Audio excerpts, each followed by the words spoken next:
धाबे जी report. Journalist media council Pakistan के मरकजी chairman Wahidullah Khan,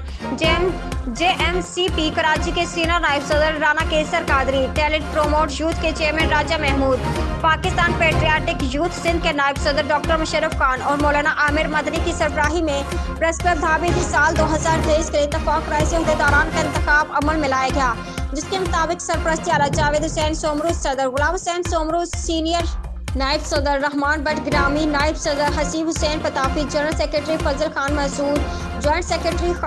खाइस्ता Khan, finance secretary Shahjahan Khan, office secretary Ghulam Mohammad, member working committee Qari Abdul सलाम तनोली, अवैस ब्रोही, सैयद अली गौहर शाह, वहीदुल्ला और अब्दुल हसीब खान मुंतखब हुए। अलावाजी इस मौके पर वहीदुल्ला खान की सालगिरह का केक भी काटा गया। तकरीब में घारू के सीनियर सहाफियों मोहम्मद सलेमान जोखियो, खालिद अजीज चतोई, बाबर आशवानी, धाबे जी के मारूफ ताजर हाजी आजाद खान, अवाम दोस्त पैनल यूसी धाबे जी के लिए चेयरमैन के उम्मीदवार शाहिद अली मरीज, जुल्फकार अली मीमन, काशिफ फराई, जर्नलिस्ट मीडिया काउंसिल कराची के नायब सदर राना कैसर कादरी व दीगर ने शिरकत की।